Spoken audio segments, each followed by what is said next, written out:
Bueno, profesor, un gusto tenerle otra vez frente a la cámara de Voces en Lucha. En esta ocasión la compañera Vanessa no puede acompañarnos, asumiré yo la función. Comenzamos por algo que se habla mucho últimamente, y no es baladí, no es casual, el fascismo. Conviene hacer una buena caracterización del fascismo para entender por qué hablamos de fascismo cuando hablamos de algunas expresiones hoy de la extrema derecha. Usted ha venido haciendo ese trabajo y nos gustaría que nos aclarara o que nos precisara qué es eso del fascismo para usted. Mira, hay un libro clásico de Franz von Neumann que se llama Behemoth o La naturaleza del nacionalsocialismo. Un libro como de 1944 que creo que tiene la clave. Dice que el fascismo es la complicidad absoluta entre el gran capital y el Estado, o el sector político, pues si todavía no se ha tomado el Estado. Porque el fascismo tiene una serie de rasgos accesorios que se dan en algunos movimientos y no necesariamente son fascistas. Exacto, pero el núcleo es este. Mira, eso está presente en el nacionalsocialismo, en el cual hay una poderosa colaboración de los grandes industriales del Ruhr con el movimiento político, en la Italia de Mussolini, en alguna forma en la España de Franco, en las dictaduras de Portugal, en la dictadura de Pinochet, en América Latina, en casi todos los fascismos verdaderos, tú encuentras esto. Ahora, hay una cantidad de rasgos accesorios muy significativos, ¿no? Pero que podrían darse en movimientos que no fueran fascistas. Entre otros, el patriarcalismo, la actitud o el conjunto de valores inherentes a un sistema patriarcal, es decir, de disminución de la mujer. Fíjate que paradójicamente Giorgia Meloni pues, dirige un movimiento cercano al fascismo, y creo también que Marine Le Pen, ¿no? Pero en líneas generales, los fascismos casi siempre tienen ese elemento. Es un elemento de patriarcalismo mezclado con misoginia, ¿no? Para los alemanes el lugar de la mujer era Kinder, Küche, Kirche, es decir, iglesia, niños y cocina, ¿no?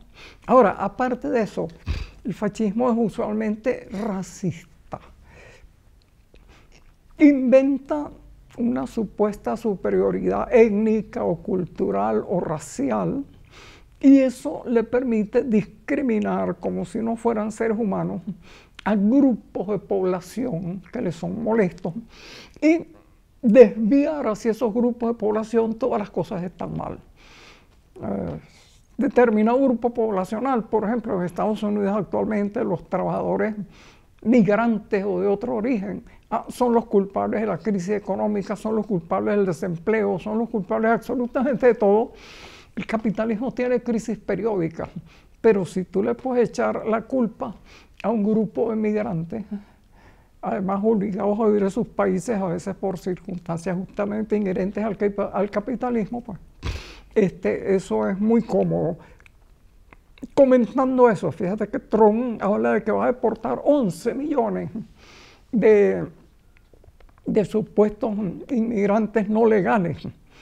Pero si tú tienes en cuenta que Estados Unidos tiene no menos de 325 millones de habitantes, oye, 11 millones es una cifra ínfima. No puede ser que 11 millones de personas le estén quitando trabajo al resto de la población. Y en todo caso, la agricultura de Estados Unidos depende del trabajo de migrantes o de gente que tienen un origen no estadounidense. De hecho, Estados Unidos le robó más de la mitad de su territorio a México. Todos esos estados del sur, que son los estados agrícolas fundamentalmente, tienen allí gente que es originaria no solo de México, sino de los pueblos pobladores originarios. Y esa gente es discriminada todavía. Bueno, siempre hay ese elemento. El fascismo, por otro lado, Además de eso, es violento, es decir, elogia la violencia, predica la violencia. Esto no es un rasgo exclusivo de él, pues Marx decía que la violencia era la partera de toda sociedad que está preñada de una nueva, pero en el fascismo es la violencia por la violencia misma, como un valor exaltado. Fíjate, Mussolini, Hitler, etcétera, hacían desfiles de fuerza, demostraciones extraordinarias, extremas de fuerza, y desembocaron en aventuras bélicas que afortunadamente pues fracasaron. Además de eso, bueno, el fascismo es además anexo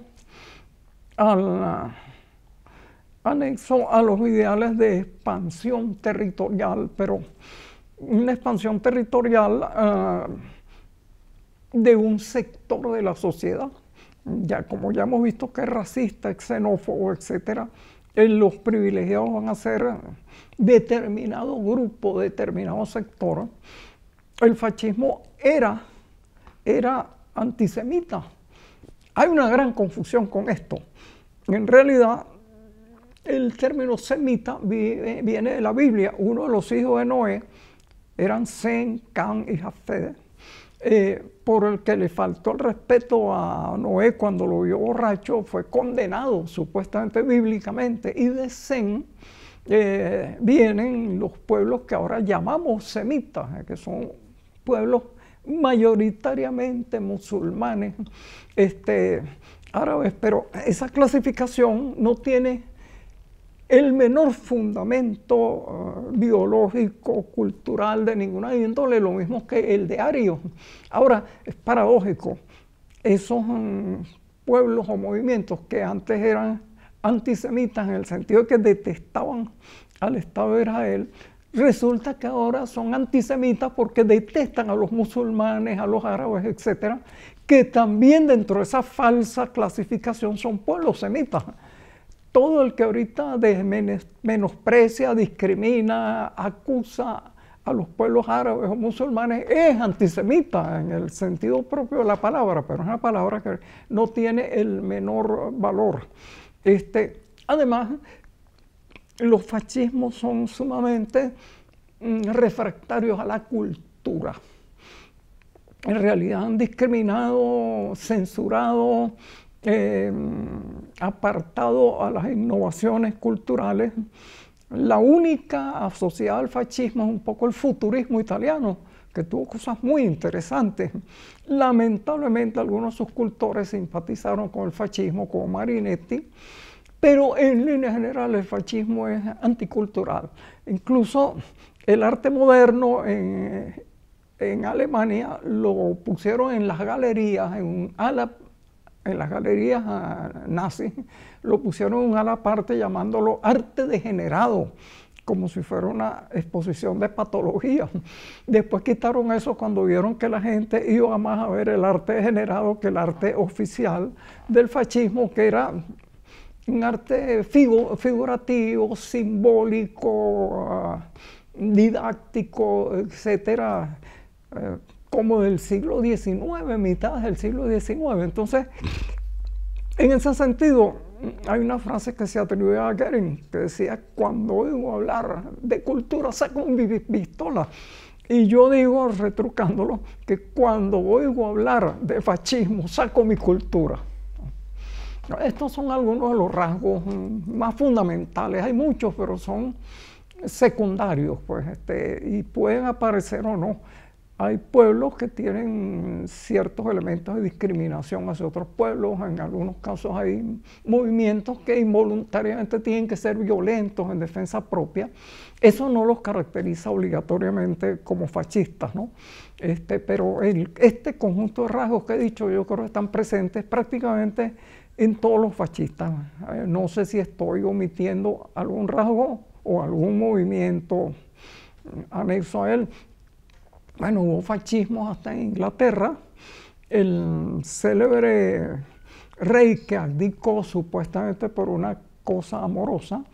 Resulta que él era fascista y hubo un problema porque Gran Bretaña no podía estar en guerra con la Alemania nazi teniendo un monarca fascista, y entonces él tuvo que abdicar con esa excusa de que era una cuestión sentimental. No. Es decir, la idea fascista llegaba al trono y había un señor, Edward Mosby, si no mal no recuerdo, también jefe de un partido fascista británico. Fíjate lo multiforme del elemento, ¿no? ¿Cómo se expresa ese fascismo hoy día? ¿Existen paralelismos entre personajes históricos como Hitler, como Mussolini, con personajes de la política actual como Milei, como Trump, como María Corina incluso acá? Mira, sí, efectivamente, hay un préstamo de esos elementos, sobre todo, diría yo, en un elemento teatral del fascismo. Acabo de sacar un artículo sobre eso, se llama Sociopolítica del Energúmeno. ¿Qué sucede? ¿Cómo es que destaca un líder fascista? Por su extremismo. En determinados momentos parecería que la sociedad se estanca. En medio de una crisis que va aumentando cada vez más, se va haciendo más opresiva, más grave, parecería que ni las izquierdas ni las derechas toman una acción concreta. Entonces surge el fascismo fundamentalmente representado por uno o varios dirigentes muy teatrales que hacen como una especie de representación de que tienen un poder de acción que va a sacar al país de la crisis. Ya sabemos, bueno, Hitler, aparte de sus excesos oratorios, utilizaba uniformes muy afines a la mentalidad alemana, banderas, banderolas, lo mismo hacía el duce italiano. Bueno, eso actualmente también, uno ve las fotografías de los integrantes del batallón Azov, por ejemplo, en Ucrania, con sus esvásticas disimuladas, etc. Y ven pues algún elemento. Entonces, en ese sentido, los líderes fascistas son usualmente escandalosos. No hacen caso de lo que se llamaba politically correct, es decir, de guardar cierta mesura, de no tocar ciertos temas.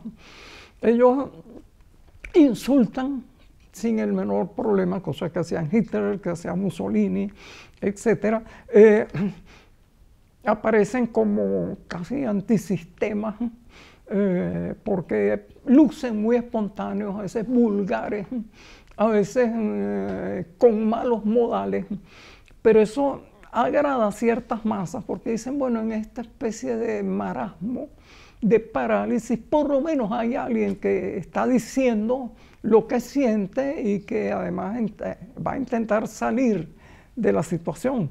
Entonces, en ese sentido, mira, actualmente, obviamente, Donald Trump anda muy cerca.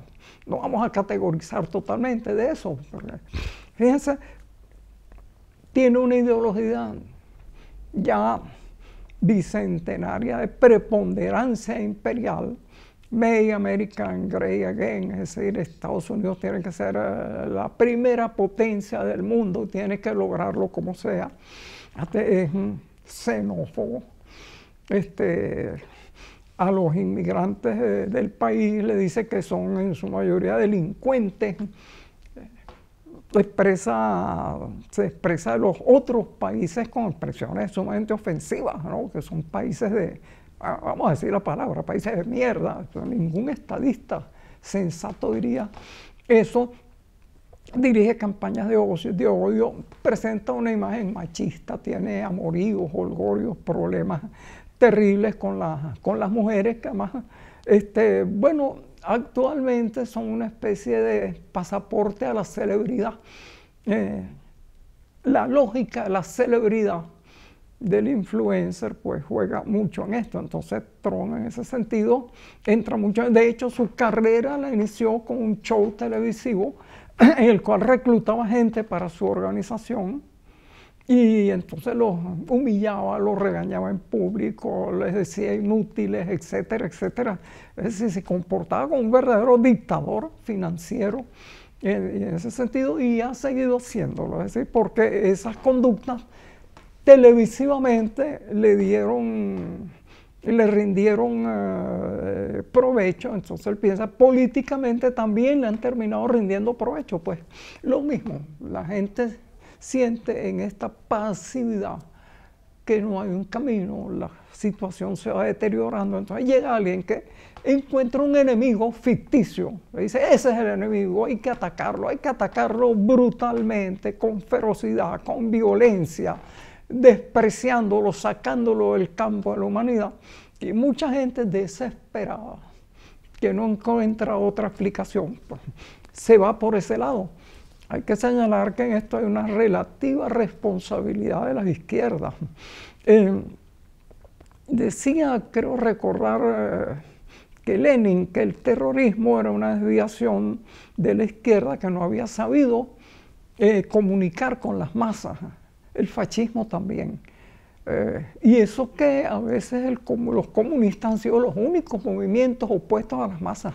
En la lucha en Alemania contra el fascismo, los únicos que verdaderamente se oponían al fascismo, combatían con él, lo atacaban, etc., eran los extremistas. Y lo mismo cuando Hitler ocupó la mitad de Europa, en Francia la resistencia esencialmente era de comunistas y de socialistas, lo mismo que los partisanos italianos, etc. Entonces uno puede señalar que la tirria hacia el comunismo, la tirria hacia el socialismo, Milei dice que él va a exterminar a todos los socialistas.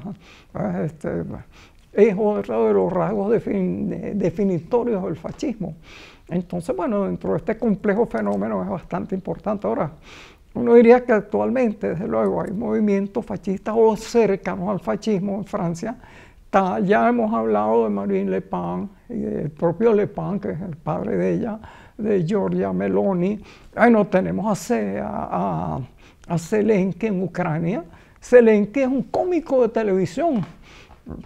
Su carrera política se inicia como la de Trump, manejando las cámaras con unas actitudes extremas, porque a veces los cómicos de televisión lo que hacen es despreciar a ciertos grupos sociales o personas, etcétera, burlándose de ellas. Entonces, pero sería muy difícil y a veces quizás injusto hacer una especie de diagnóstico, tendríamos que tener un fascistómetro aplicado a la gente. A veces hay rasgos externos del fascismo, cierta vistosidad en las campañas, etcétera, pero que no necesariamente hablan de que un movimiento sea fascista. A veces hasta la izquierda puede también hacer manifestaciones muy vistosas con determinados símbolos. La izquierda, ya hemos dicho que en algunos casos dice que es indispensable la violencia para pasar a una sociedad más justa, etc. Entonces, lo definitivo aquí, vuelvo a decirlo, es la alineación con respecto al gran capital. Tú no vas a ver a ninguna verdadera izquierda haciendo pactos con el gran capital, y no vas a ver a ningún fascismo, aunque se disfrace socialista como lo hizo el nacionalsocialismo alemán, de verdad favoreciendo a las clases trabajadoras en contra del capital. Esa es la prueba determinante. Sin embargo, consiguen penetrar en la conciencia, en el pensamiento y en la emocionalidad de no precisamente las clases poseedoras, que también, sino de sectores muy desposeídos. Bueno, ahí usted ha nombrado algunos de los elementos por los cuales pasa eso, ¿no? Bueno, justamente, es decir, las clases trabajadoras en muchos casos quedan atrapadas en una especie de pantano en el cual no se ve ninguna medida positiva. Hay gobiernos llamados progresistas, por ejemplo el de Fernández, no el Cristina Fernández de Kirchner en Argentina, en un quinquenio no tomó ninguna medida positiva. Ha tenido mucho tiempo el Partido Trabalhista en Brasil y no ha hecho la reforma agraria. Todavía todavía los ocupantes, o bueno, los sin tierra están al borde de los caminos, etc. Entonces la gente se encuentra en una especie de situación de calma chicha, pero una calma chicha que progresivamente lo empeora todo y hunde a lo que en un momento fue clase media, la lleva hacia la marginalidad. Entonces en ese momento la prédica de los fascistas le dicen: eso es culpa de algún enemigo externo. En una época eran los hebreos, ahora resulta que son los árabes, los trabajadores migratorios, etc. Entonces focaliza las reclamaciones y las vindicaciones de esa clase en destruir ese enemigo ficticio que no es real en la mayor parte de los casos. Y entonces le ofrece una acción inmediata. Eso lo decía Maquiavelo en El Príncipe. Es decir, el príncipe debe aparecer entre la sociedad como alguien que está decidido, que señala cuál es el enemigo, cuál es el adversario y que va a actuar para eliminar ese adversario. El viejo consejo de Maquiavelo. Entonces, en una especie de calma chicha social en la cual, sin embargo, la situación está progresivamente más grave para la clase trabajadora, el fascismo puede aparecer como una especie de redención milagrosa que sí encontró un enemigo, un causante, que tiene una actitud violenta para eliminarlo y que por lo tanto resolverá todo mágicamente. Usualmente lo que terminan los fascismos son en grandes catástrofes, la derrota de la Guerra Mundial, el atraso, por ejemplo, de España durante todo el franquismo, la progresiva acumulación del capital en Chile con Pinochet, etc. Fíjate que te estoy hablando de ciertos tipos de fascismo. Hay otros que meramente tomaron el poder por la violencia y no tuvieron necesidad de apelar a las masas. Pinochet era un desconocido antes de que toman el poder en un golpe apoyado por Estados Unidos. Francisco Franco, que tengo entendido, no era ningún dirigente político antes de que militarmente toma el poder, ¿no? Entonces, pero en ese sentido, la política que ejercen desde el mando es igualmente fascista. Alianza con el gran capital o los grandes propietarios en países no industrializados todavía totalmente como lo era España. Y entonces, bueno, medidas extremas de violencia para garantizar el predominio en última instancia del capital y de la propiedad privada acumulada. Profesor, ¿cómo se articulan estas nuevas formas de dominación con las nuevas tecnologías de la comunicación, con este capitalismo digital o cibernético? Bueno, las nuevas tecnologías de la comunicación, hay una especie de ley escalofriante de que los adelantos usualmente son utilizados para la finalidad más baja y más torpe posible. Hay que ver el instrumento educativo, que sería primero la televisión, pero ahora internet, las redes sociales, etc. Y fíjate cómo la televisión usualmente fue una especie de enorme catarata de banalidades, y el fenómeno se repite con las redes sociales, con el empleo de internet. Internet es utilísimo. Oye, es una biblioteca infinita al alcance de uno. Yo tengo esta casa llena de libros totalmente, pero usualmente cuando quiero un dato actualizado, pues recurro a internet, pues no lo tengo en mi biblioteca. Entonces, bueno, ¿cuál es la aplicación que hace en este sentido el capitalismo y la violencia política del fascismo? Utilizar todos esos nuevos medios para la conquista de adeptos. Es interesante, fíjate tú que el nacionalsocialismo alemán, en cuanto vio la película Metrópolis de Fritz Lang, llamó a Fritz Lang para ofrecerle la dirección de la cinematografía alemana. Fritz Lang le dijo: mire, pero yo soy uno de mis antepasados es judío. Entonces le dijeron: no se preocupe, nosotros decimos quién es judío y quién no. Bueno, deme unos días para arreglar unas cosas. Agarró Fritz Lang en ese día y pico, hizo las maletas y huyó de Alemania con su esposa, tía Bauhaus, ¿no? Fíjate cómo Entonces el fascismo sabe utilizar los nuevos medios. Mientras que Frisland huía, había una cineasta de genio que era Leni Riefenstahl, y entonces hizo una obra que es importante que la persona la vea para que vea cómo se puede manejar un mensaje emocional. Entre otros documentales hizo El triunfo de la voluntad, Triumph des Willens. Es simplemente el rally de Adolfo Hitler en Hamburgo. Y mal no recuerdo, bueno, cuando ella después la sometieron a los tribunales inquisidores de desnazificación, ella en un momento, eso no es un film de propaganda, es un documental. No hay ninguna voz externa que diga que viene el Salvador de Alemania, que descrinó. Yo simplemente puse la cámara y filmé lo que pasaba. Lo mismo que en el magnífico film sobre las Olimpiadas, ¿no? Pero ¿qué mensaje lanzaba? Bueno, primero, los techos tradicionales de la ciudad, pero luego del cielo baja como un redentor, un aeroplano. Es decir, viene del cielo y aparece cuando se abre la puerta un individuo muy distinto del Hitler que nos presenta la propaganda aliada, tipo muy afable. En una de las versiones que vi, saludaba a una serie de abuelas con niñitos y todo eso. Eso como que lo cortaron en otras. Pero era cierto que él hacía eso porque la parodia que hace Charles Chaplin en El Gran Dictador también.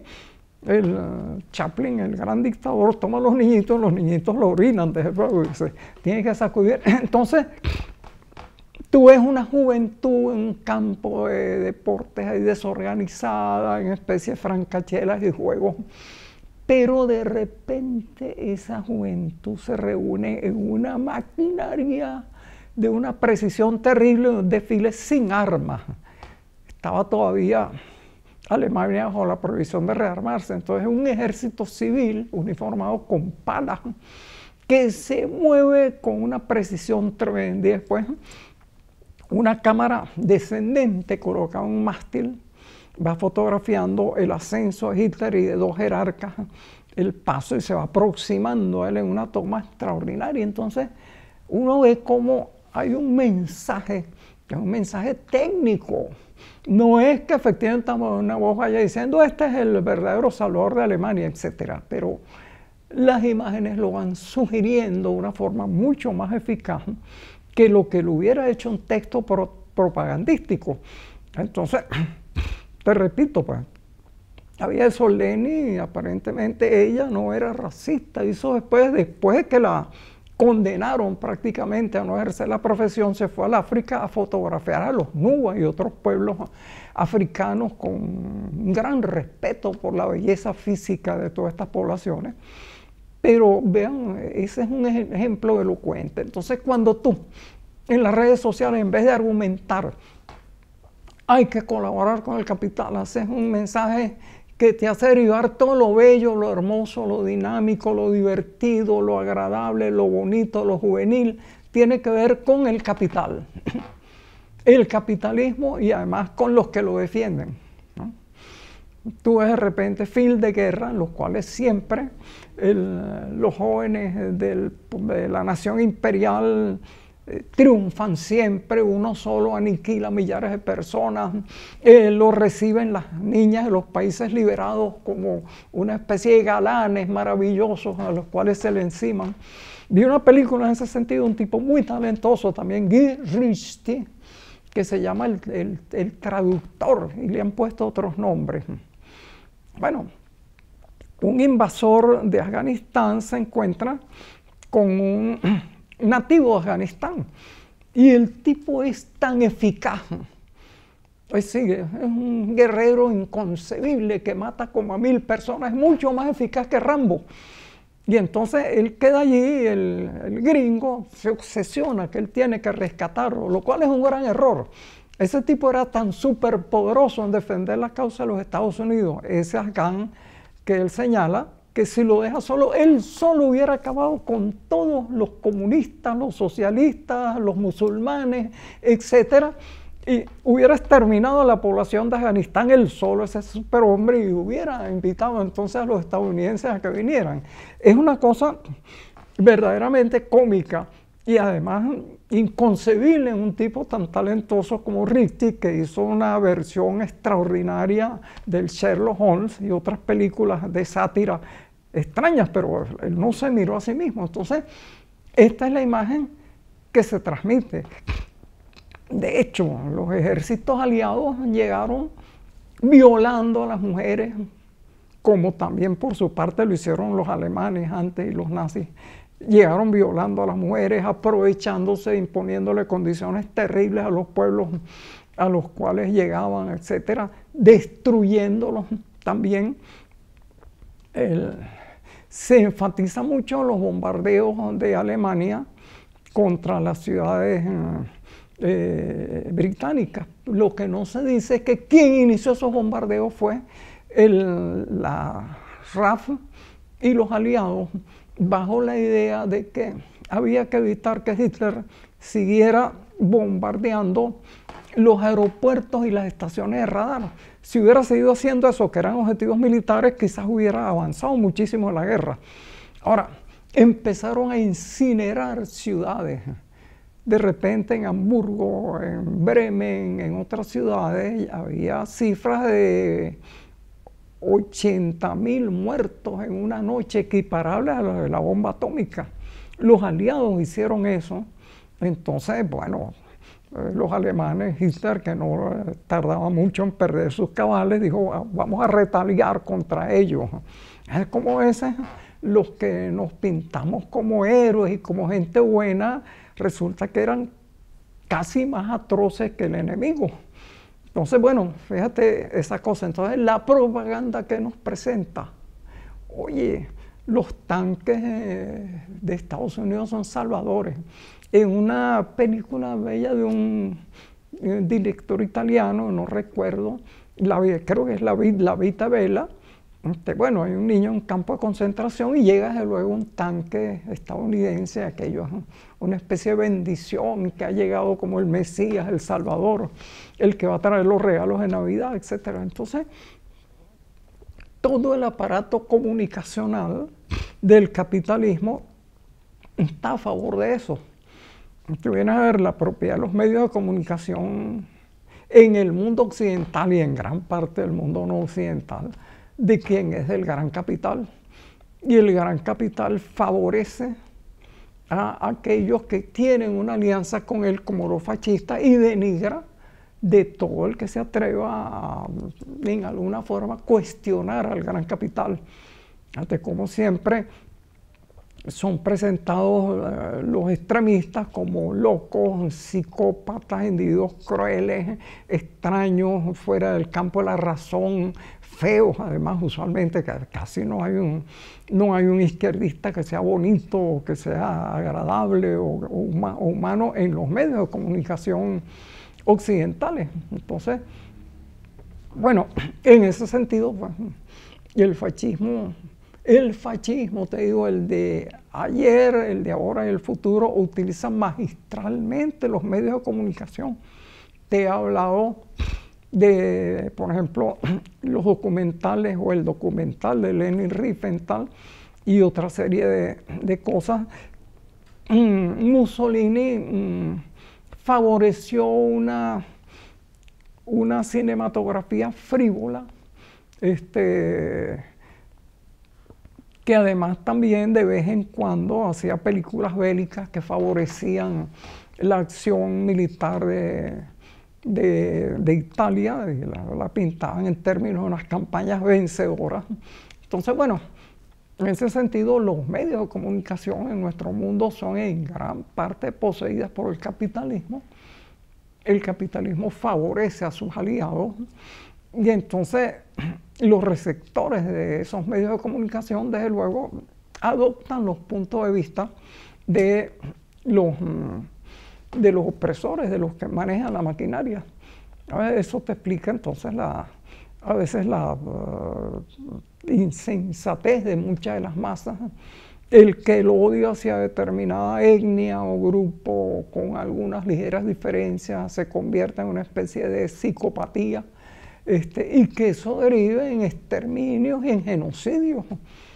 Genocidios a la vista del mundo, como el que está ocurriendo actualmente en Palestina y en Gaza, por ejemplo. O sea, la mayor parte de la gente dice, bueno, pues esos son árabes, o dirán, pero es que gran parte de los palestinos, algunos son cristianos, cristianos ortodoxos, cristianos maronitas, etc.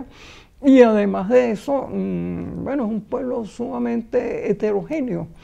Entonces, en el caso supuesto y negado de que tú pensaras que es oportuno aniquilar al Islam, lo que se está haciendo ahorita en el Oriente Medio no es un exterminio de esa parcialidad, no es un exterminio indiscriminado de una cantidad de gente de muy diversa condición, pensamiento y forma de ver el mundo. Entonces, bueno, pero la voz de los medios mayoritariamente se impone a través de eso, el manejo de las emociones. ¿Qué hace Lenin? Hitler no es un energúmeno, es un señor que viene del cielo, unifica lo que era una juventud desorganizada, la vuelve una maquinaria de guerra y finalmente señala que el camino de Alemania está en obedecerle a él en el partido como el dirigente único que tiene todas las soluciones. Es el mensaje oculto. Como decía Lenin, Lenin Riefenstahl, ese mensaje no es que yo lo esté poniendo en la pista sonora, pero es lo que se deriva del conjunto sensorial de ese documental. ¿Cómo se expresa, profesor, la extrema derecha aquí en Venezuela y cuáles son sus articulaciones fuera de las fronteras nacionales? Ajá. Bueno, yo diría lo siguiente, vamos a recapitulando un poco de lo que dijimos, la extrema derecha venezolana. La extrema derecha venezolana está aliada al capital. Ojo, yo respeto que haya personas que tengan ideologías conservadoras de toda índole y gente sumamente honesta y apreciable y demás, pero en líneas generales, la extrema derecha y sus dirigencias están aliadas con el gran capital, tanto nacional como el capital internacional.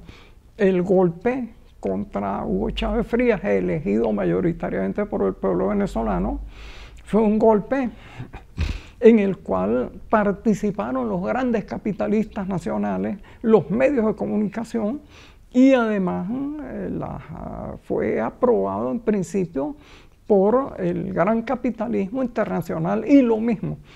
Todo el proceso del bolivarianismo ha seguido esa especie de adhesión. Fíjate que hablando de María Corina Machado, ella redactó un programa de gobierno en inglés. Yo lo localicé en las redes sociales y lo traduje. ¿Y qué se ve en ese proyecto? El absoluto predominio del capital. Eliminación del sistema de pensiones, porque supuestamente es incosteable. Eliminación de la educación gratuita. Acceso ilimitado a la industria, al petróleo y a los recursos naturales de Venezuela, al capital extranjero. Todo lo que hemos dicho está allí. Ahora, lo que está implícito, tú no lo puedes decir textualmente, es también un elemento racista y xenófobo. El 99% de la población venezolana es una población mestiza. Venimos de diversas vertientes, un componente indígena que actualmente como indígenas puros alcanza como el 2% de la población, otro componente africano y desde luego componentes europeos de diverso origen. Ha habido un proceso de mestizaje. En la época de la independencia, los llamados pardos, que era el mestizaje, a los cuales se llamaban las castas viles, representaban como el 70-80% de la población. Entonces, curiosamente, entonces la derecha tiene un lenguaje racista. Si tú lo ves en la forma en que se manifestaron con respecto a los actuales procesos, bueno, para ellos los chavistas eran monos.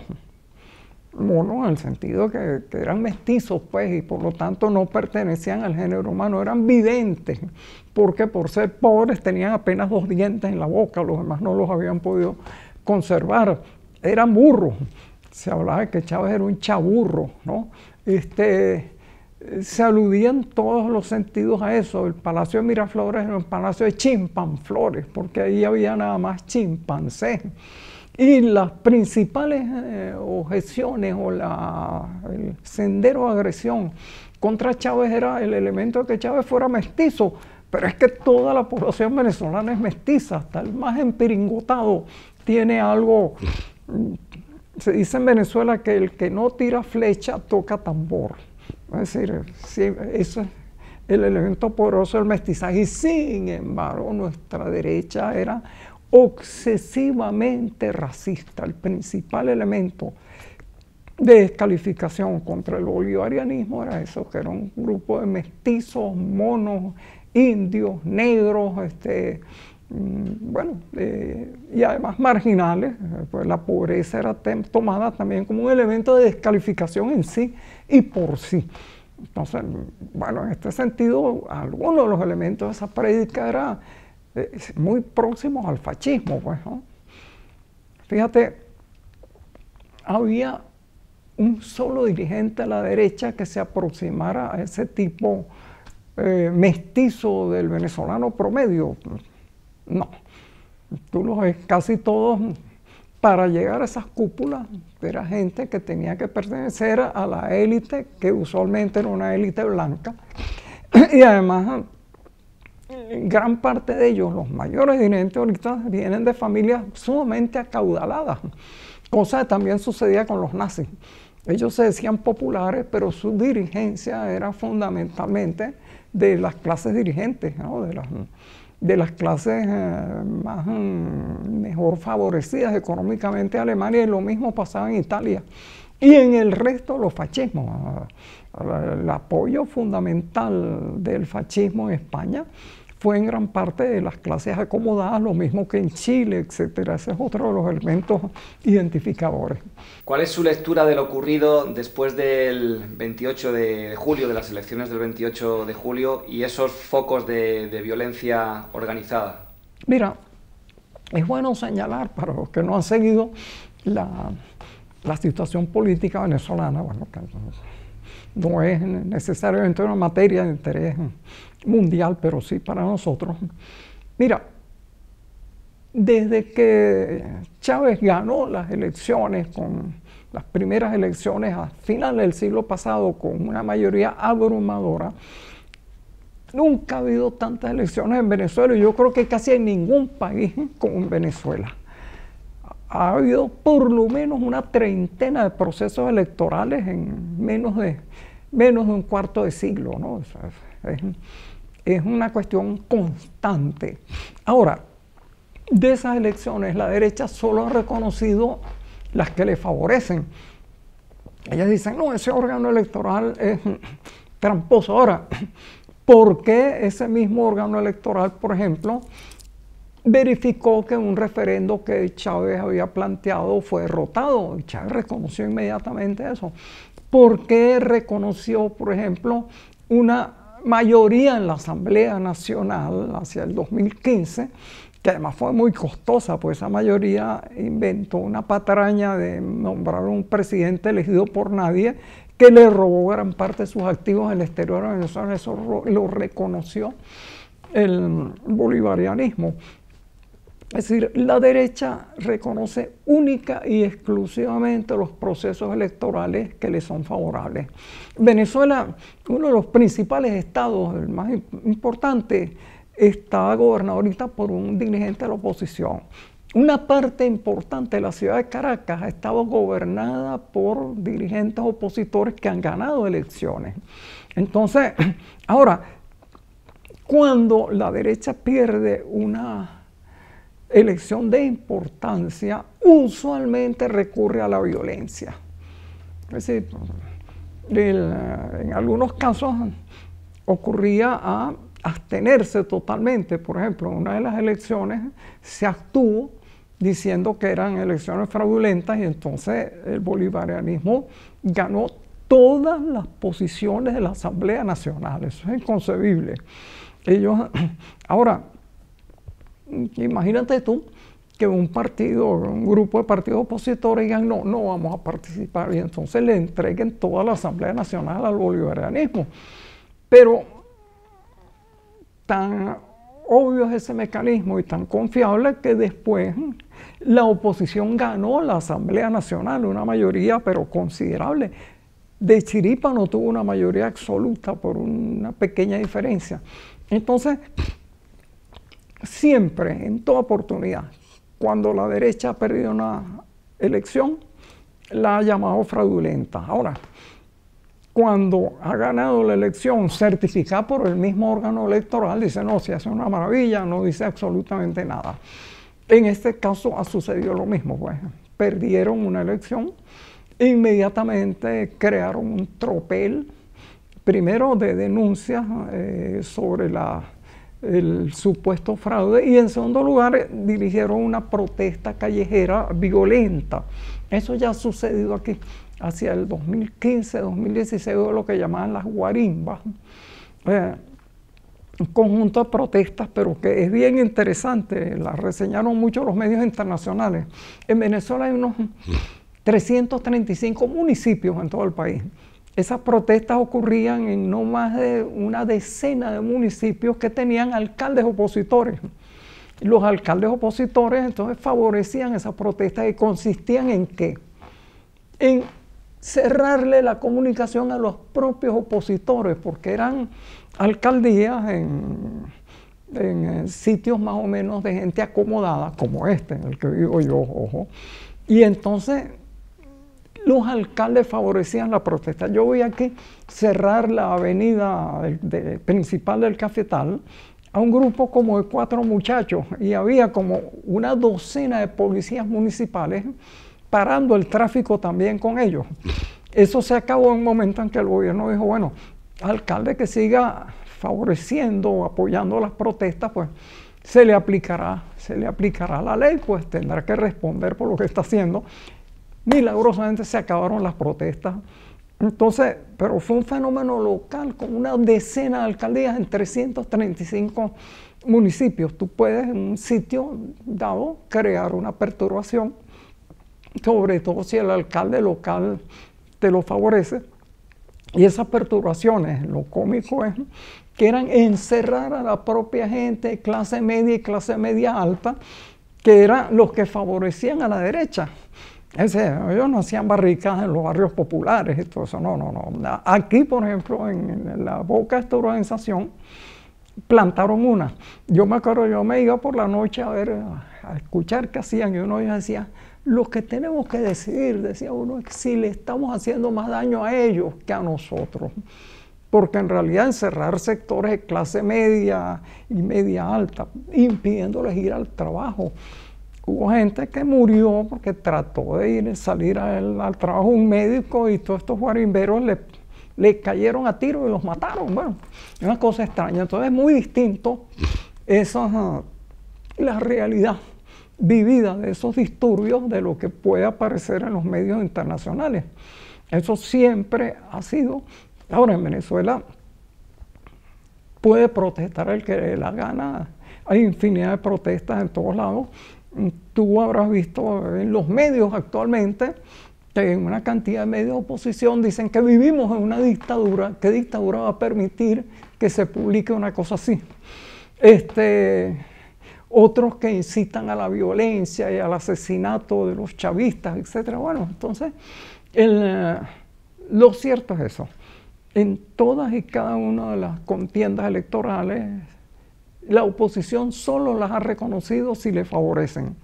Es el mismo órgano electoral el que en muchos casos ha señalado la derrota del chavismo. En este caso, bueno, aparentemente yo he confiado en ese órgano electoral. Desde luego ni yo ni nadie ha revisado. Había más de 30.000 mesas electorales. Yo no he revisado todos los resultados de esas mesas electorales. confío en que el órgano electoral pues haya hecho el ajuste final y todo eso, y que sea obsesivo. Ahora, ¿hubo una interferencia en la transmisión de resultados? Sí, pero es que en Estados Unidos acusaban a Rusia de que había interferido en las elecciones presidenciales anteriores. Y los aparatos comunicacionales actualmente pueden hacer ese tipo de cosas. Entonces, bueno, lo cierto es que, como siempre, la derecha se proclamó ganadora. Fíjate, desde hace tiempo, en la elección que perdió Capriles Radonqui también. Capriles Radonqui dijo en televisión: salgan a manifestar su arrechera.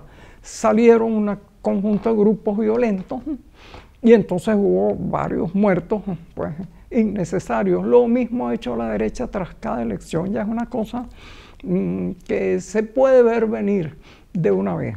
Lo que está sucediendo ahorita es eso. Hubo una elección, la derecha no acepta los resultados electorales y entonces ha recurrido a una manifestación de violencia. No es tan difícil montar una manifestación de violencia, sobre todo cuando las policías o el ejército tratan de contener eso de una forma no extremadamente violenta. Y entonces lo que sucede actualmente es eso. Es una cosa repetitiva en Venezuela. Y bueno, después de cada una de estas tempestades, eso se disolvió. Al ver que la violencia no rendía resultados inmediatos, sus organizadores se desalentaron y dejaron de practicarla. Quedan 3 días para el 10 de enero, para la juramentación, la toma de posesión del presidente electo Nicolás Maduro. ¿Cree que existen riesgos de un nuevo intento de golpe, nuevos focos de violencia? Por supuesto, las redes ya han empezado a ejercer su dinámica de injerencia, ¿no? Mira, yo creo que no. ¿Por qué? Fíjate, si la derecha tuviera fuerza, poder, organización para dar un golpe de Estado, ya lo habría dado. En 2002 ya lo hizo. Es decir, una manifestación, unos francotiradores misteriosos que dispararon contra la manifestación de derecha y contra el chavismo que defendía el Palacio Miraflores, secuestraron al presidente y entonces, bueno, montaron una dictadura que duró como 37 horas antes de que el pueblo bajara, arrasara, rodeara el Palacio de Miraflores, y entonces el supuesto dictador que habían nombrado, elegido por nadie, Carmona, huyó del país. Entonces, bueno, ya en ese momento pues, hubo eso. Si la derecha tuviera, primero, una cúpula importante de militares que garantizaron una toma del poder por el golpe, han favorecido eso, predicho eso y estimulado eso en todos los medios. Aparentemente hasta el presente no. Llevan como un cuarto de siglo en eso y no lo han logrado. En segundo lugar, la derecha no tiene una capacidad de movilización de las masas impresionante o total, como la que ocurrió en defensa del gobierno electo de Hugo Chávez Frías en el año 2002. Es decir, tiene grupos, tiene grupúsculos, hay una clase media descontenta porque ha bajado mucho su nivel de vida, y hay sectores que en gran parte del bloqueo han tenido situaciones muy duras económicamente. Hay que recordarle al público que Venezuela está bloqueada en forma rigurosísima desde como 2015. Hay como 800 medidas de coercitivas unilaterales contra Venezuela. Somos una fortaleza sitiada. Imagínense ustedes que en su casa agarran, lo sitian por todos lados, no les permiten entrar, salir, no les permiten la entrada de alimentos, de suministros, etc. Venezuela, parece difícil decirlo, pero está en esa situación. Entonces, claro, hay sectores que están descontentos porque han sufrido tremendas durezas debido a este bloqueo externo fundamentalmente. Entonces, pero tampoco hay una movilización popular total. Y por el otro lado, no hay una estructura estructura política poderosa, como sí lo es el Partido Socialista Unido de Venezuela, que organice las masas, suponiendo que hubiera una masa importante y que no hay que negarlo, pues, es decir, la situación es muy fuerte en Venezuela debido al bloqueo, pero no hay una estructura política opositora. Fíjense que la derecha decía que ella tenía unas boletas electorales que probaban el triunfo de del candidato opositor. No las pudo presentar. Además, todas eran absurdas, ponían en todos los lados una proporción, una victoria electoral inconcebible de 70 contra 30, que eso prácticamente no se ha visto en el sistema, y que además fuera uniforme en todos los estados, exactamente el mismo porcentaje, es totalmente increíble. Entonces, si la derecha dispusiera de eso, dispusiera de un importante respaldo del ejército, de una popularidad entre las masas y además de una organización que supiera manejar esas masas, ya lo hubiera hecho, ya habría tomado el poder. Lo que sucede es que no tiene ni la cúpula militar para dar el golpe, ni el apoyo popular necesario para sostener el gobierno, ni tampoco el aparato organizativo para saber disponer esas supuestas masas para tomar y conservar el poder. Entonces, si de verdad hubiera algo, ya lo hubiera hecho. El 29 de julio toma el poder. Dice, no, aquí hubo un fraude, entonces tomamos el poder y ya está. Pero no, ya llevamos casi 6 meses. Después de eso, ¿qué ha habido? Fuera algunos disturbios callejeros. En realidad nada importante. Por lo tanto, yo creo que el 10 de julio todo va a suceder normalmente. Posiblemente habrá algunos disturbios, algunas protestas, pero verdaderamente no creo que haya nada trascendente.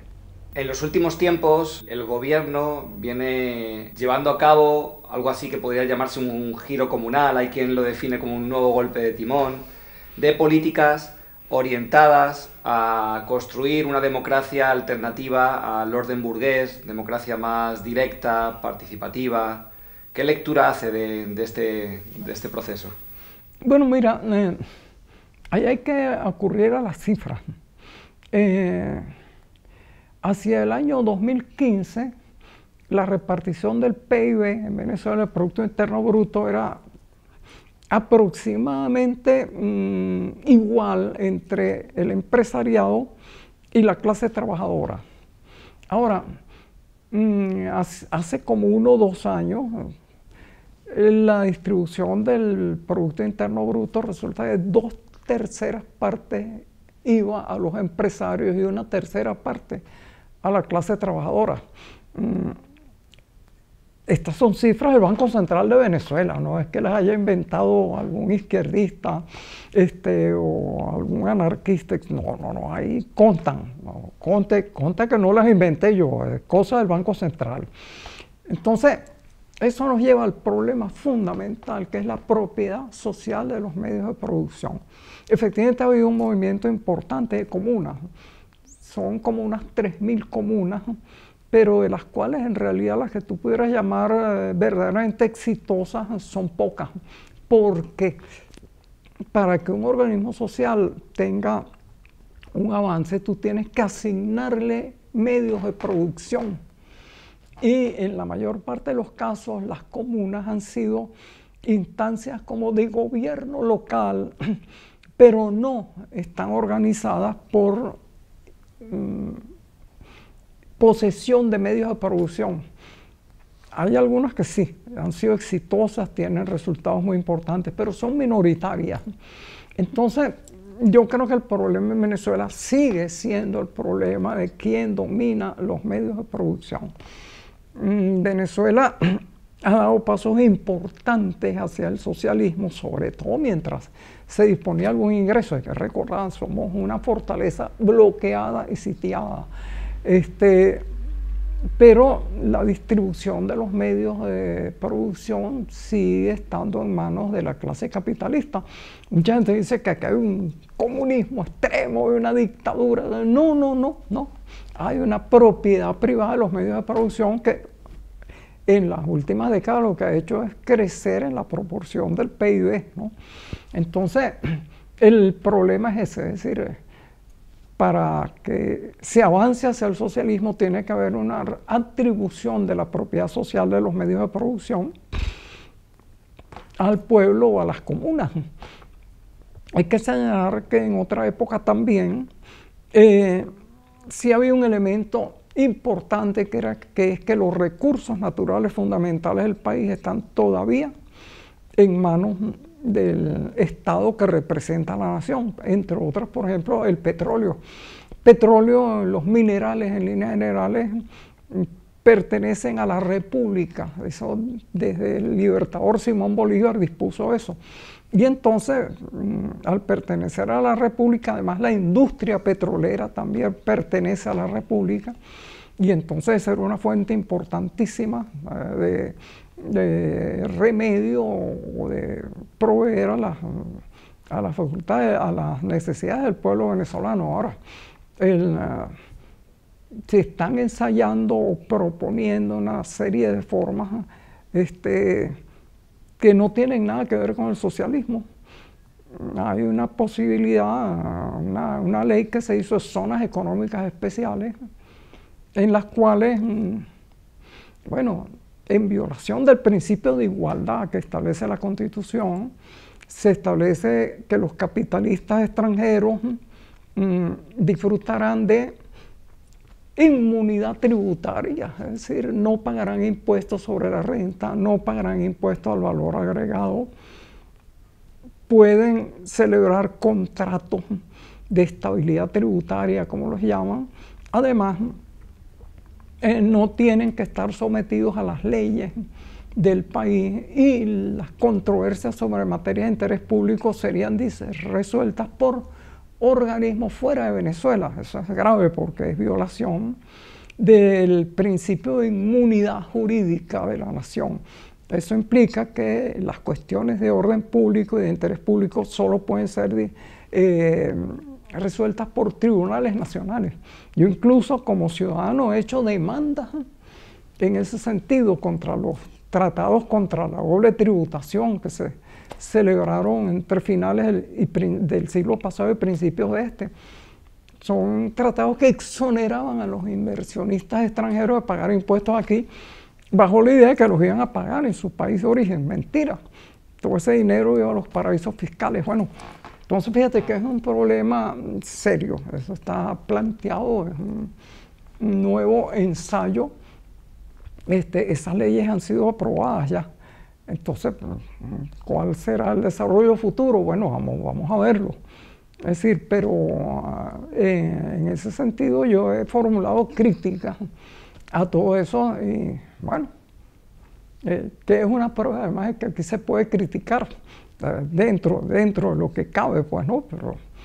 Pero eso matiza mucho, pues, la situación venezolana y todavía enfatiza más eso de que el problema esencial del socialismo es la propiedad social de los medios de producción.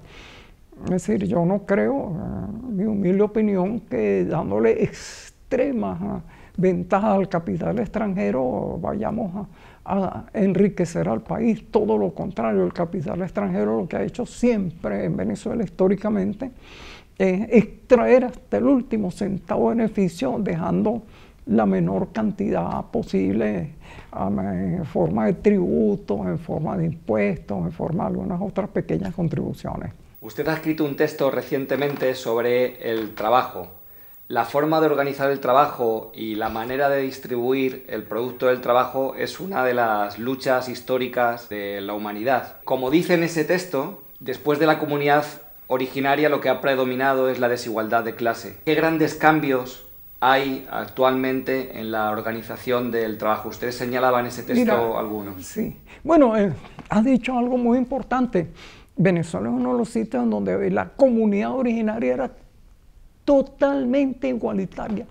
No se había producido todavía la distinción entre clases o estratos sociales.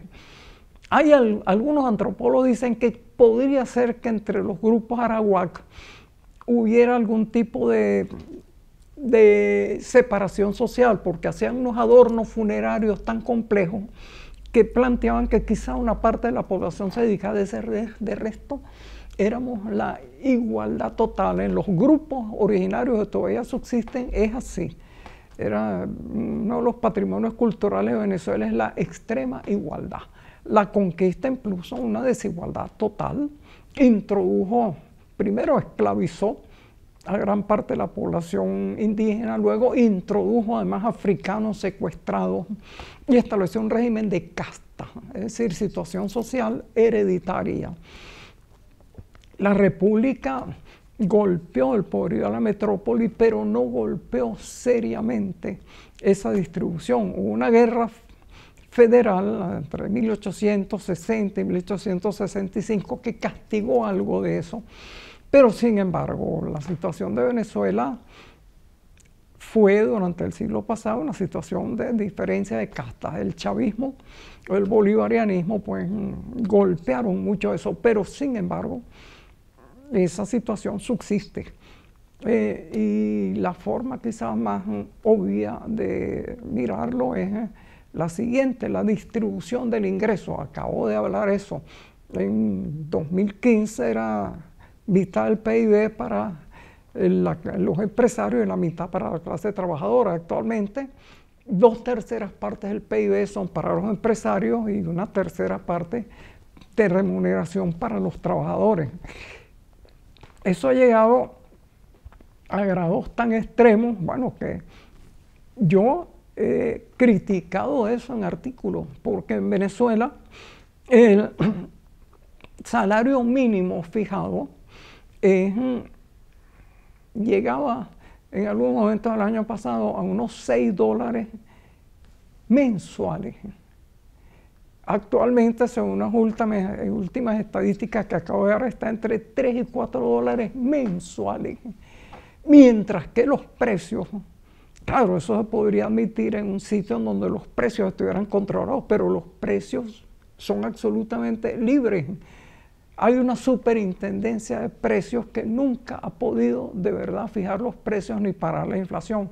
Entonces, eso implica que hay todo un sector de la clase trabajadora que está desfavorecido. Es decir, hay que añadir a eso lo siguiente. Hay un debate sobre esos precios o esos salarios mínimos que para mí son muy insuficientes, pero es un debate que lo llevan entre el gobierno, la organización sindical y la Organización Internacional del Trabajo. ¿Cuándo eligió el pueblo venezolano a la Organización Internacional del Trabajo para que fije los niveles de salarios acá? Y cómo la Organización Internacional del Trabajo puede fijar tipos de dependencia salarial tan escasa, tan mínima. Hay que señalar con justicia, bueno, sí, que el Estado a veces da una serie de bonos para las personas que ante la terrible emergencia del bloqueo, es señalar las audiencias extranjeras, un bloqueo serio, fuerte y categórico, y terrible bloqueo en medicinas, en productos asistenciales, en alimentos, prácticamente en todo. El Estado ha emprendido la labor de hacer distribución de alimentos a precios sumamente accesibles, ¿no? Los llamados CLAP. Y con eso se ha paliado algo de la problemática situación de la clase trabajadora en Venezuela. Pero para mí, pues ahí hay algo que debe ser corregido. He hecho un conjunto de críticas en ese sentido, muy a mi pesar, en realidad. No es que me complazca hacerlas, pero es evidente. ¿Cómo puedo decir, por ejemplo, que una remuneración de $3 o $4 al mes basta para subsidiar las necesidades de un trabajador o abastecer las necesidades de un trabajador en una economía en que los precios no tienen control de ninguna índole y son usualmente más altos que los precios internacionales de los mismos productos? Entonces, ese es otro de los problemas que tiene que resolver el socialismo venezolano, porque es un problema sumamente fuerte. No tanto eso, sino que además haya un sector privilegiado que no está sujeto a eso, y goza de todos los poderes. Es decir, si fuera una situación compartida absolutamente por toda la población venezolana, bueno, posiblemente habría la paciencia para aceptarla indefinidamente. Yo siempre digo que cuando el sacrificio es compartido, pues, es decir, y cuando las dirigencias dan el ejemplo, pues se puede soportar una cantidad de cosas. Ahora, cuando hay una disimilitud muy fuerte, allí hay un problema que tiene que ser solucionado. Retomamos, profe, eso de los cambios en la organización del trabajo. Una de las cosas que usted señalaba es la utilización por parte del gran capital de mano de obra migrante, que en muchos casos es casi esclavizada. Por ejemplo, allá de donde yo vengo, uno ve a sectores de población subsahariana viviendo en condiciones de miseria, contratados para labores campesinas agrarias, por salarios de hambre. En esos cambios, en esa reconfiguración de la organización del trabajo, una de las cosas que señalaba es la cuestión de la migración, ¿no? Sí, fíjate, yo creo que sobre las migraciones venezolanas se ha exagerado muchísimo. Se hablan de cifras de 6, 7 millones de migrantes. Ahora, una gran economista, Pascualina Curcio, examinó las estadísticas de migración pasiva o negativa o activa en los demás países. Si hubiera habido una verdadera oleada migratoria hacia otros países como Colombia, en esos países se reflejaría por un saldo positivo en la inmigración. En ninguno de esos países ha habido un salto significativo en la inmigración. Ahora, son estadísticas parcializadas, sí. Son estadísticas del CII Factbook, del libro de hechos de la CIA. Están disponibles o estaban en internet. En ninguno de los países cercanos a Venezuela ha habido un desfase de inmigración positiva significativo. Es decir, si hubiera habido esas enormes cantidades, para mí desde luego sí hay una migración, yo la sitúo entre 1,5 millones, exagerando mucho 2 millones, de una población de 33 millones de habitantes que tiene Venezuela actualmente, ¿no? Y hay que tomar en cuenta lo siguiente. Para el 2015 el presidente Maduro da una cifra de inmigrantes colombianos en Venezuela de unos 6 a 7 millones. Muchos de esos colombianos que han sido acogidos en Venezuela sin mayores problemas, bueno, vinieron también por razones económicas. Al empeorarse la situación económica en Venezuela, es lógico que regresen a Colombia. Es un fenómeno nefasto, terrible, apocalíptico. Bueno, no, es una migración económica que afluyó a Venezuela cuando Venezuela tenía mejores condiciones económicas y cuando Venezuela fue bloqueada y sometida a las 800 o 900 medidas unilaterales coercitivas, pues al ponerse difícil la situación económica, una parte de ella regresó a Colombia, lo cual es su derecho, además, ¿no? Después de todo, su nacionalidad originaria es colombiana. La Constitución venezolana admite la doble nacionalidad, de modo que muchos de estos migrantes, bueno, ¿en qué condición tenían? Colombianos todavía, venezolanos, etcétera. Pero el fenómeno es significativamente menor. No es que haya una oleada. Y sin embargo, bueno, lo que hablábamos del fascismo, se han incoado movimientos de una gran ferocidad contra grupos de migrantes venezolanos, les han quemado campamentos, los han matado en el exterior, etcétera. Contrasta con la actitud de Venezuela. En los años 50, la posguerra europea, Venezuela tenía una población como de 5 a 6 millones de habitantes y recibió cerca de 800.000 migrantes europeos. Fíjate, prácticamente 1 de cada 5 o 6 pobladores de Venezuela, tú veías por ahí, era europeo recién inmigrado. Ahí no hubo xenofobia, no hubo linchamientos, no hubo actos de violencia, no hubo... pudiera ser que 2 o 3 personas se agarraran a golpes en un bar, etcétera, pero movimientos sociales, además de xenofobia, de rechazo, no. Más bien había a veces una actitud muy positiva hacia los migrantes. Entonces, bueno, yo diría que hay una gran exageración. Consulten las cifras de la CIA. Según ese libro de la CIA, no sé si las han modificado después de la denuncia de Pascualina Curcio, no ha habido una significativa alteración en las cifras de inmigración de los países vecinos a Venezuela. Sí ha habido una migración significativa, yo la sitúo entre 1,5 millones o 2 millones, quién sabe, pero todos los controles son dificultosos, porque una parte de esta migración puede haber saltado las barreras legales, pues, no está registrada, pueden ser indocumentados además. Es difícil, pero sobre esto se ha creado una histeria parecida a la que creó Donald Trump en Estados Unidos con los trabajadores, los migrantes ilegales que él piensa deportar en masa ahora. Esa migración ilegal hace gran parte de los trabajos pesados de Estados Unidos. Recoge las cosechas, trabaja en la industria, hace oficios domésticos, todos los trabajos difíciles, pesados, mal remunerados, los hace esa migración. En Estados Unidos, en otros países, en Europa también.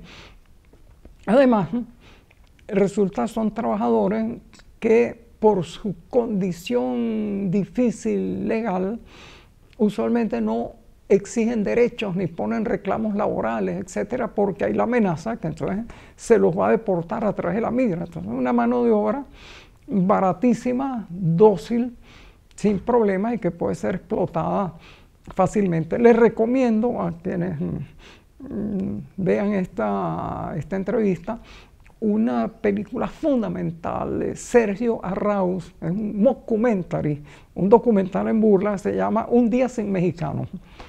Él supone que un día desaparecen los mexicanos de Estados Unidos. Bueno, ¿quién recoge las cosechas? ¿Quién siembra? ¿Quién pavimenta las calles? ¿Quién cuida la seguridad? ¿Quién limpia las casas mientras las damas están en sus trabajos o simplemente están haciéndose tratamientos de belleza, etcétera? Entonces, en un documental fingido representa el caos que significaría para Estados Unidos la ausencia de los trabajadores mexicanos discriminados.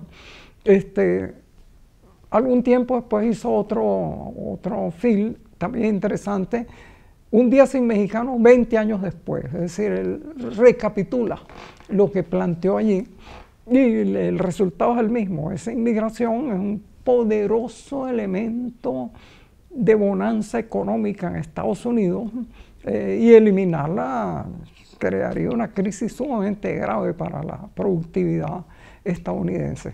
En los últimos tiempos hay una reofensiva neocolonizadora del pasado, del presente, pero también del relato histórico del pasado, con corrientes hispanistas que no son nuevas, que niegan el carácter de invasión, de genocidio, de etnocidio del Imperio Español para con los pueblos originarios, que niegan el saqueo y que bueno, que digo que no son corrientes nuevas. Lo nuevo es que hay expresiones que se dicen de izquierdas, que se dicen incluso marxistas, que están reivindicando un hispanismo y haciendo toda una relectura del pasado, tanto de la época colonial, que niegan que sea colonial, como de la época de la independencia, Simón Bolívar, las luchas por la independencia de América Latina. Bueno, mira, históricamente todo acontecimiento importante genera dos interpretaciones históricas. Y eso en el caso límite, porque en realidad a veces hay centenares de interpretaciones históricas. La invasión de América fue uno de los acontecimientos más importantes en la historia de la humanidad.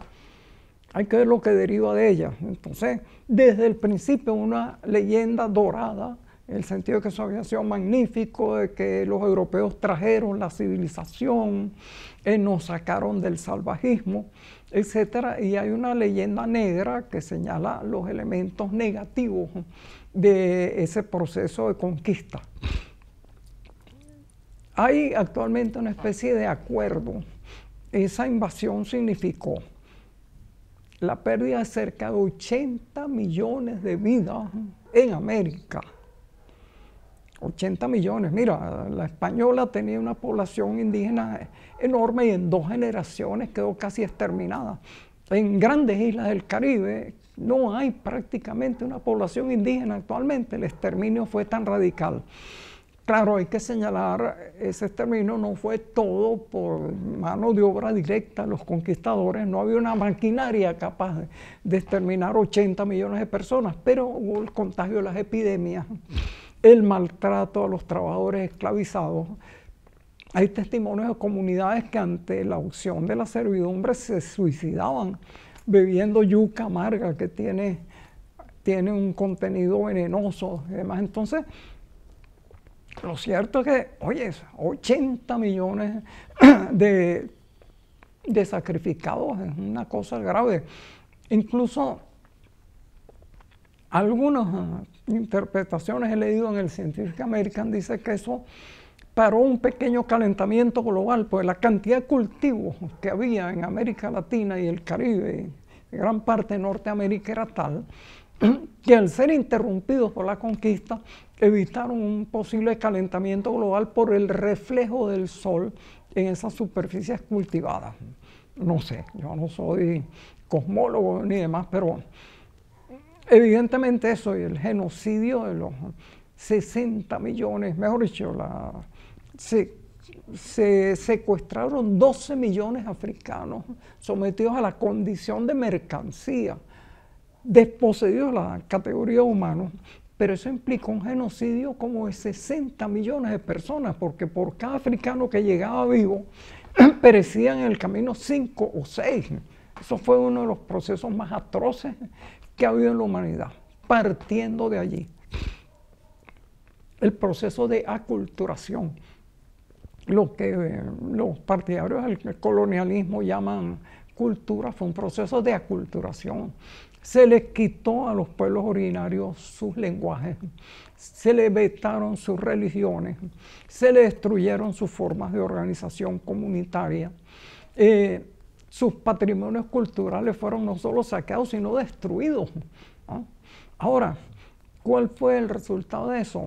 Mira, la transferencia de oro, de plata y otros metales y riquezas a Europa fue tan grande que es reconocido que fue el origen del capitalismo.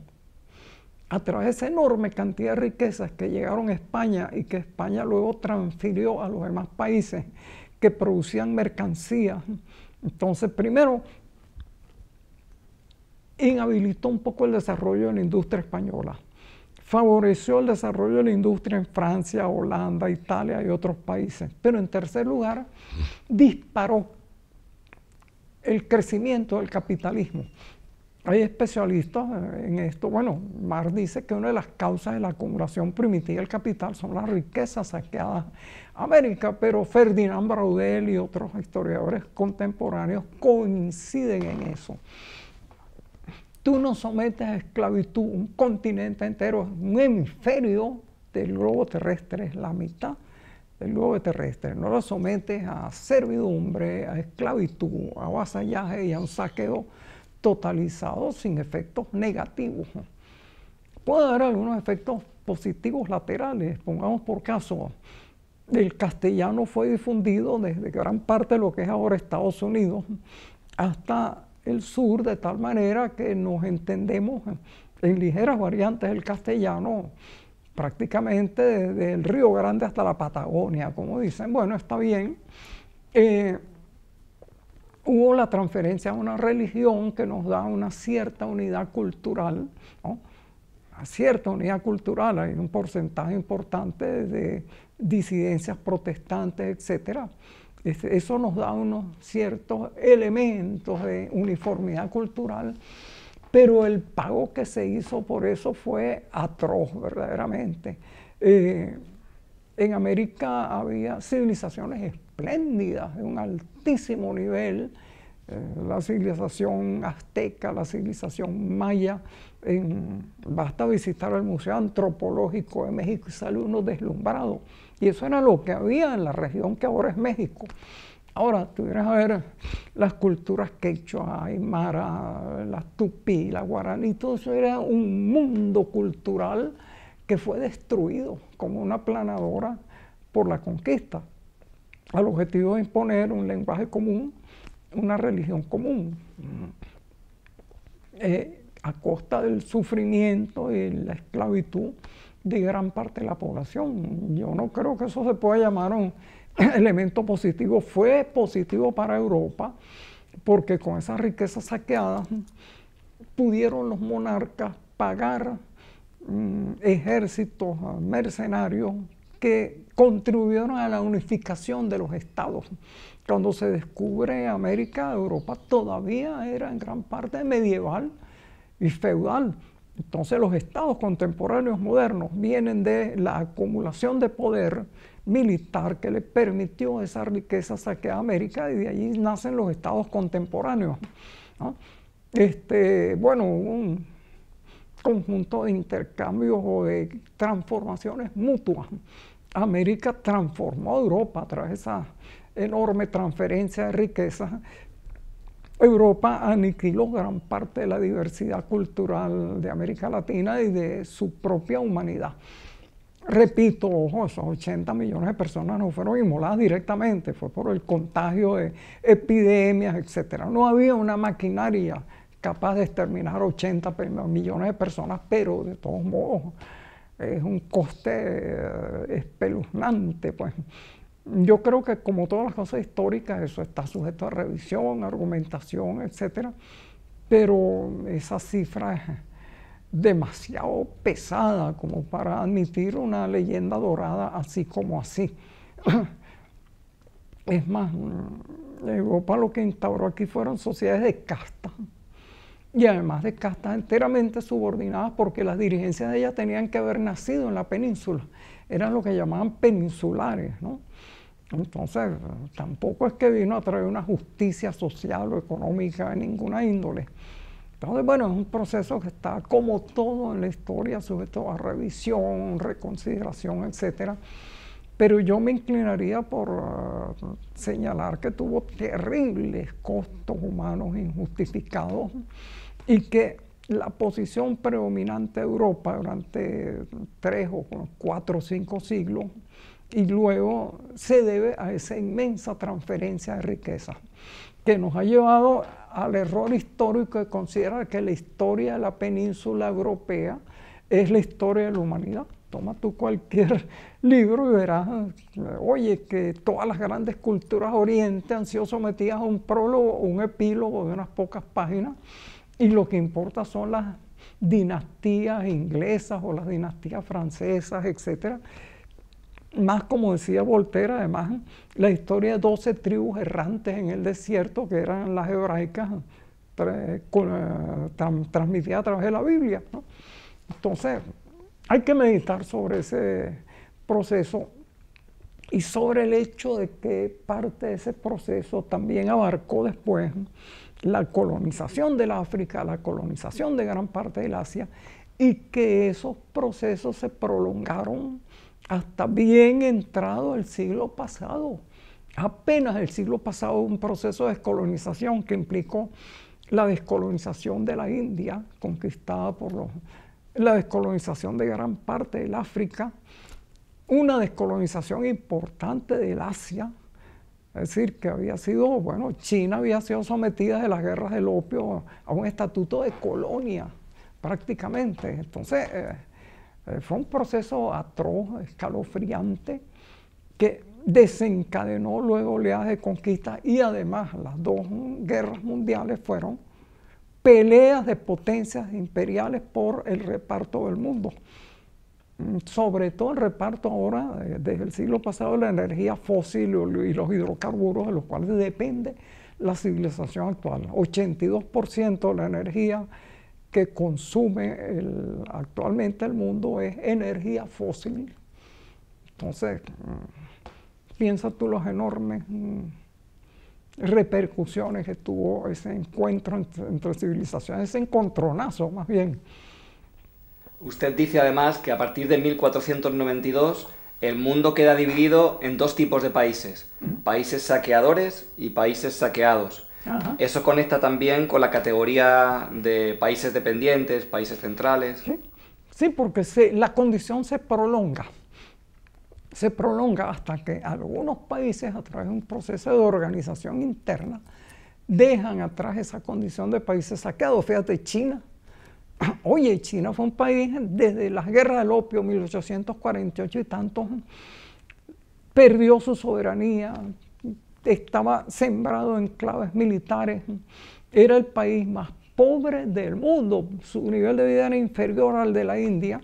Y entonces, bueno, después de un proceso de reorganización política y de proceso de protesta, de liberación, primero de liberación nacional con el Kuomintang y después con el Partido Comunista, es actualmente la primera potencia económica del mundo.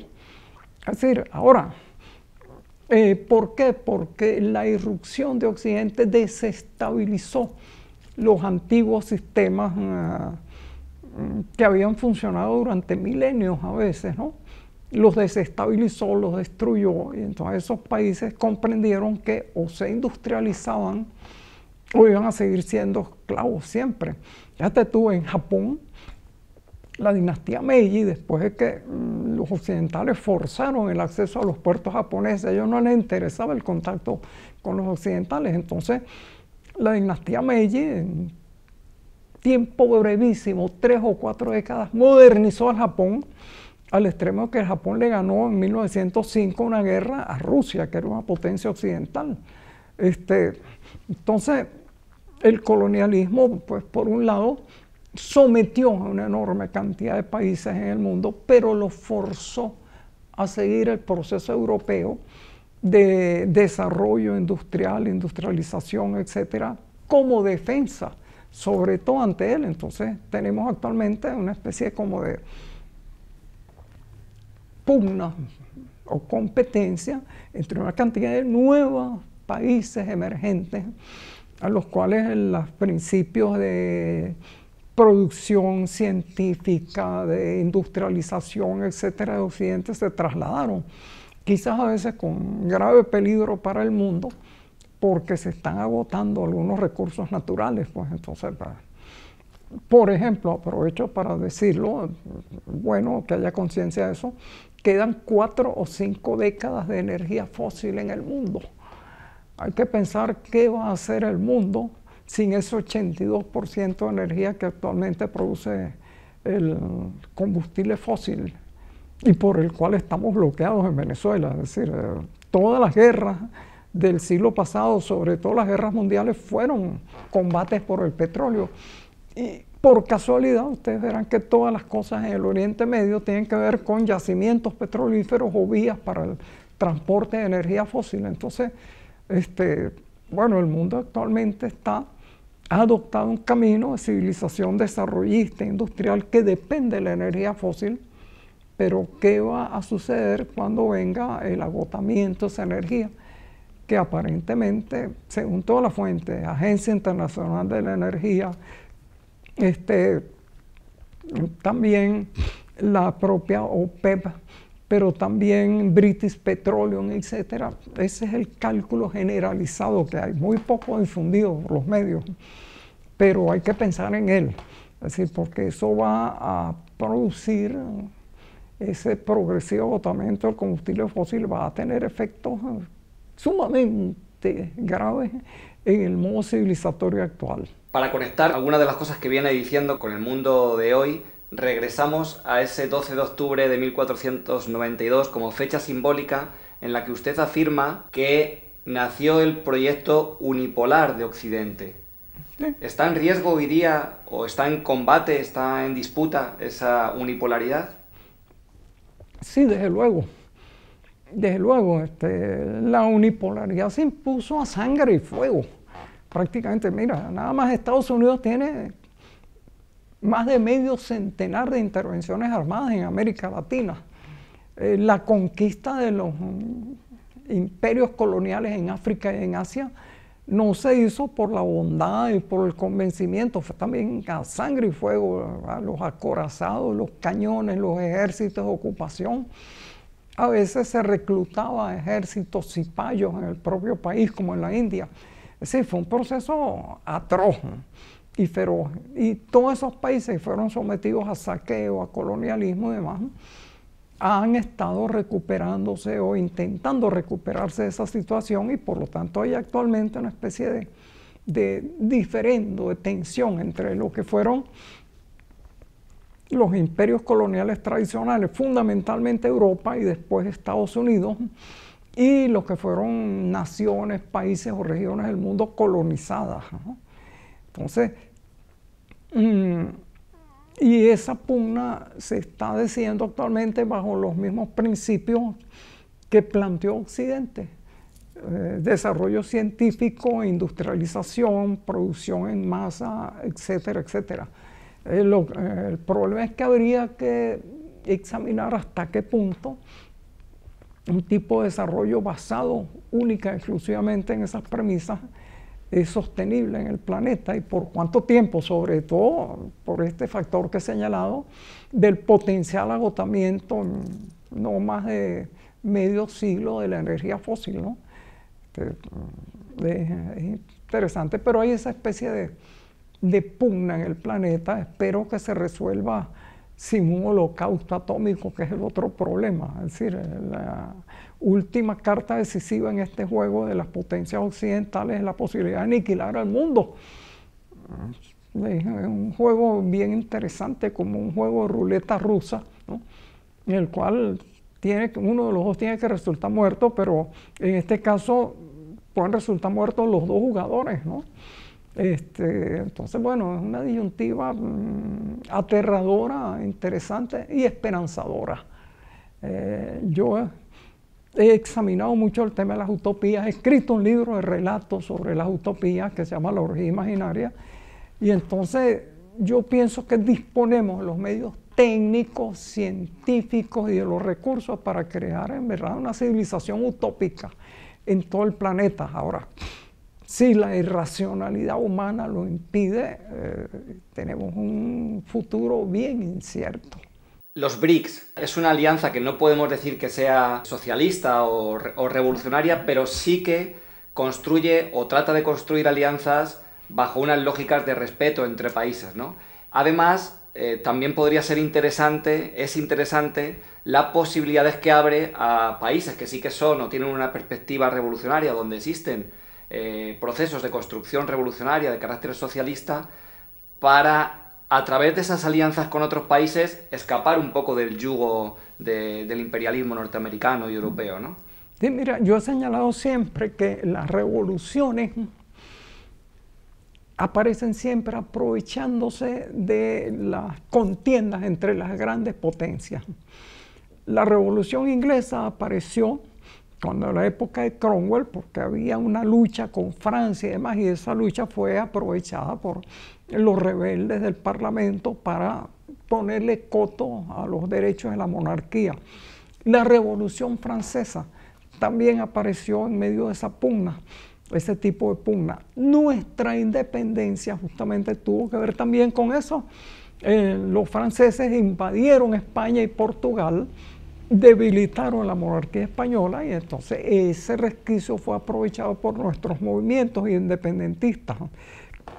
China, durante la Primera Guerra Mundial, el debilitamiento de las potencias imperiales permitió que una fracción radical, los bolcheviques, tomara el poder en lo que fue luego la Unión Soviética y creó ese gran Estado socialista que durante mucho tiempo fue la segunda potencia del mundo. Durante la Segunda Guerra Mundial también la pelea en Asia debilitó a los poderes imperiales, permitió en ese sentido, facilitó, pues fue muy difícil el proceso, que surgiera una república comunista en China, y al mismo tiempo facilitó la independencia de la India y de Pakistán con respecto a los ingleses, y además un proceso de descolonización que recorrió al mundo. Entonces, siempre estos procesos de pugna entre las potencias mayores dejan un resquicio por el cual los poderes o los países emergentes pueden lograr completar su soberanía. Yo he predicado continuamente, bueno, fíjate tú cómo en alguna forma Cuba pudo lograr un grado de soberanía sumamente difícil y combatido por la pugna entre Estados Unidos y la Unión Soviética. Se disolvió la Unión Soviética y Cuba demostró que su proyecto era resistente incluso pues, a esa pugna, o que podía sobrevivir sin la pugna. Pero entonces la oportunidad de los países emergentes está ahora en esa diferencia entre los BRICS y los países tradicionales. Ojalá que esa diferencia no concluya en un conflicto nuclear mundial, como parece ahorita están enloquecidos predicando la aniquilación del planeta. Ojalá que la lógica se imponga, pero en ese sentido, pues bueno, habría un mundo no regido por una sola autoridad y en el cual habría las posibilidades de diversos modos de desarrollo. Sería un mundo bastante preferible al actual, regido hasta ahora por la polaridad, la unipolaridad, una potencia, y Europa que ha devenido en alguna forma un satélite de Estados Unidos. Un editor español me dijo a mí una vez, pues Europa ha devenido un parque temático. Ojo, lo dijo un europeo, no lo comparto, pero fíjense ustedes cómo ha cambiado el mundo, es decir, ese proceso dialéctico mediante el cual la intrusión de las potencias occidentales, bueno, no solo se transformaron ellas, sino que además transformó poderosamente el interior de los países esclavizados y colonizados y determinó que estos emprendieran procesos de desarrollo que actualmente compiten con lo de las antiguas metrópolis, ¿no? Es una cosa dialéctica bien interesante y que yo espero que se decante a favor del socialismo, porque el surgimiento de nuevos poderes que también sean del capitalismo financiero, pues sería espantoso. Recordar a los lectores, actualmente el 1% de la población mundial, 1%, posee más de la mitad de toda la propiedad del planeta.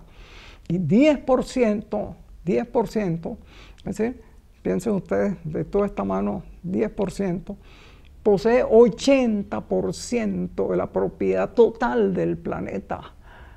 ¿Hasta dónde puede progresar la concentración capitalista sin que ese proceso reviente? Sobre todo ahora que, otro elemento interesante, más del 40% de la mano de obra humana, quizás el 50% posible en el futuro, es sustituible por maquinarias automáticas que no se sindicalizan, trabajan las 24 horas del día, no requieren aumento de salario, etc. Entonces, ¿cuál va a ser el destino de su humanidad? Propietaria de nada y no útil para la acumulación del capital, que es cada vez más una acumulación no porque produzca cosas, lo único que produce es dividendos, es una acumulación financiera. Entonces, son las cuestiones, diría yo, en las cuales hay que meditar con más profundidad y más preocupación en esta especie de encrucijada civilizatoria en la que estamos. Siempre reflexionamos en torno al concepto de dignidad. A usted ya le hemos hecho la pregunta de qué es para usted la dignidad en 2 ocasiones, yo creo ya. Vamos a reformular la pregunta con algo así como ¿dónde radica hoy la dignidad de un revolucionario, de una revolucionaria, en esta encrucijada civilizatoria en la que vivimos? Bueno, yo diría lo siguiente. En la concepción de que vivimos un mundo injusto de explotación, en las cuales clases muy minoritarias disfrutan del producto del trabajo de toda la humanidad. La segunda convicción, ese orden puede ser revertido y de hecho ha sido revertido varias veces en la historia del planeta para lograr un mundo más justo y más útil. Y en tercer lugar es la fidelidad a esas convicciones en el pensamiento y en la conducta, porque uno ve muy continuamente revolucionarios, mientras más gritones, más escandalosos son, que se pasan a la derecha con bombos y platillos o que se pasan a la derecha manteniendo una retórica de izquierda. Dicen, por ejemplo, que es antiimperialista entregar todo el país en concesiones al capital extranjero, que es socialista mantener desigualdades sumamente graves, que es nacionalista entregarse a los capitales imperiales del exterior sin ponerle condiciones. Entonces se forma ahí una especie como de esquizofrenia, diría yo. Entonces yo diría que la dignidad o la claridad de una persona es tener esas convicciones y ser leal y fiel a ellas. Ojo, no descarto que el resto de la humanidad haya gente noble, con dignidad, etcétera, que tenga concepciones conservadoras. Piensen ustedes, por ejemplo, en Simone Weil, una muchacha de origen hebreo, era una extraordinaria intelectual y sin embargo se metió a trabajar en una fábrica porque dijo que no se podía hablar sobre las clases trabajadoras sin conocer el padecimiento de ellas. Y después esta muchacha convertida al catolicismo, tuvo experiencias místicas y todo, estuvo metida en la Legión Durruti en España peleando en la guerra civil, después de haber escrito unos luminosos libros de filosofía, y se murió enferma porque no quiso aceptar que le dieran raciones por encima de las que estaba sufriendo en ese momento la clase trabajadora. Un caso de dignidad, una muchacha que en un momento se convirtió al catolicismo, siguió siendo fiel. Eso no impide que, como dijo Albert Camus, fuera uno de los grandes espíritus de nuestro tiempo. Murió, creo, a los 34 años, pero dando un ejemplo a seguir de búsqueda de una verdad y de fidelidad a los principios de esa verdad. Es muy difícil atenerse. Groucho Marx también decía lo siguiente: mire, estos son mis principios. Si no le gustan, tengo otros. Es decir, bueno, la opción de los revolucionarios está entre esas dos cosas. Es decir, hay que tener una concepción del mundo, permanecer fiel a ella y tratar de ajustarse en la conducta a esa concepción. Entonces es un sendero muy duro, muy difícil. Usualmente habrá enemistades de ambos bandos contra los que siguen ese sendero, pero para mí es el único posible o el único que a mí me gusta. No sé si quiere añadir algo, profesor. Bueno, únicamente añadir eso, es decir, estamos ante la inminencia de un colapso civilizatorio inimaginable por el agotamiento de la energía fósil que desde principios del siglo pasado ha animado al mundo y que ha sido la causa de todos los conflictos importantes del planeta hasta hoy. Desde ya hay que buscar las maneras de ir sustituyendo esa energía y cambiar el modo de vida, de modo de adaptarse a un mundo con una disponibilidad de energía fósil baja o muy pequeña y su sustitución por energías alternativas. Eso implica, por ejemplo, sustituir el automóvil individual por transporte colectivo, calefacción térmica por calefacción arquitectónica, es decir, atrapar el calor mediante vidrio. La temperatura de la tierra abajo es de 15 grados. Cavando túneles de ventilación se puede tener una temperatura próxima a los 15 grados, haga mucho calor o haga mucho frío. Es decir, hay toda una serie de estrategias para vivir armónicamente con la naturaleza. No hablo de restricción de la natalidad, porque es que la mejor restricción de la natalidad es la de los países que se desarrollan y tienen un nivel de vida. Automáticamente su nivel de natalidad disminuye. Europa actualmente en gran parte no tiene relevo generacional. Sucede lo mismo en Japón. Tiene quizás uno de los países de promedio de longevidad más alta, pero su relevo generacional es pequeño, la tasa de nacimiento es pequeña. Entonces, para mí, la amenaza de un exceso de población se puede remediar mejorando las condiciones de la población, por paradójico que parezca. El gran problema es la adaptación a un mundo sin energía fósil, en el cual todavía las energías alternativas, las tradicionales como bosta de vaca, etanol, etcétera, dan un 10%. Y entre la energía hidroeléctrica, la eólica y la energía hidráulica dan como un poco más de 10% de la energía que consume el mundo.